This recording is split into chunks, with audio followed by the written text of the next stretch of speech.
बिस्मिल्लाहिर्रहमानिर्रहीम। अस्सलाम वालेकुम। अल्लाह तबारक व तआला सूरह ज़ारियात की आयत नंबर 56 में इरशाद फरमाते हैं, वमा खलक़तुल जिन्ना वल इंसा इल्ला लियअबुदून, यानी मैंने जिन और इंसान इसलिए पैदा किए ताकि वो मेरी इबादत करें। गोया कि हमारी तख्लीक का मकसद अल्लाह तबारक व तआला की इबादत करना, उसके अहकामात के मुताबिक ज़िंदगी बसर करना है। और ये उसी वक्त मुमकिन है जब हम इबादत, उसकी अक़साम, उसके अरकान व शराइत से वाकिफ़ हों, उसके अहकामात पर मुत्तले हों, और ये बग़ैर इल्म के मुमकिन नहीं है। यही वजह है कि नबी करीम अलैहिस्सलातु वस्सलाम ने इरशाद फरमाया कि तलबुल इल्मी फ़रीदतुन अला कुल्ली मुस्लिम, कि इल्म का हासिल करना हर मुसलमान पर फ़र्ज़ है। जब एक इंसान मुसलमान हो जाता है तो दो किस्म की इबादतें उसके ज़िम्मे फ़र्ज़ हो जाती हैं।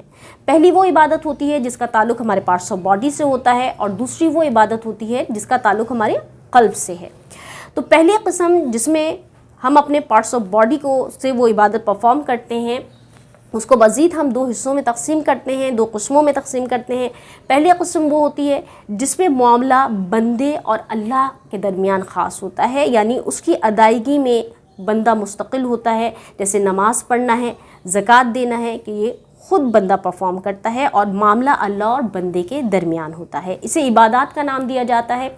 और दूसरी किस्म वो है जिसमें बंदों के आपस के मामलात की इस्लाह मद्देनज़र होती है, इन्हें मामलात का नाम दिया जाता है। जैसे निकाह करना है कि बंदों के आपस के मामलात हैं, यूँ ही सेल परचेज़ जब हम करते हैं, ख़रीदो फ़रोख्त करते हैं, तो बंदों के आपस के मामलात होते हैं। तो ये मामलात भी अगर अल्लाह तबारक व तआला के अहकाम के मुताबिक अदा किए जाएँ तो ये भी इबादत है और उस पर हमें सवाब अता किया जाता है। और अगर इन मामलात की अदायगी में अल्लाह तबारक व तआला और रसूलुल्लाह सल्लल्लाहु अलैहि वसल्लम के हुक्म उदूली की जाएगी तो हमारे लिए बाइस गुनाह होंगे और हमें अज़ाब दिया जाएगा। फिर पहली किस्म जिसे हमने इबादत का नाम दिया है, ये चार है नमाज, रोज़ा, हज और ज़कात।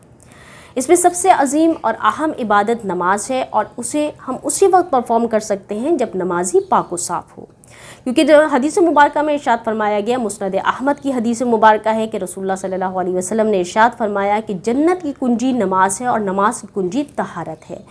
लिहाजा नमाज की अदायगी के लिए तहारत ऐसी ज़रूरी है कि बग़ैर तहारत के अगर आपने नमाज़ पढ़ी तो नमाज ही नहीं होगी।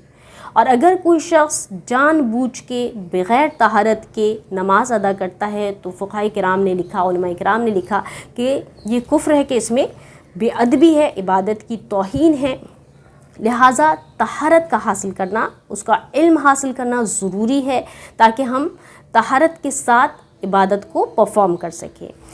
फिर तहारत जो कि निफ्स ईमान है, तहारत की दो किस्में होती हैं, एक तहारत सुग़रा, दूसरी तहारत कुबरा। तहारत सुग़रा वज़ू को कहते हैं और तहारत कुबरा गुस्ल को कहते हैं।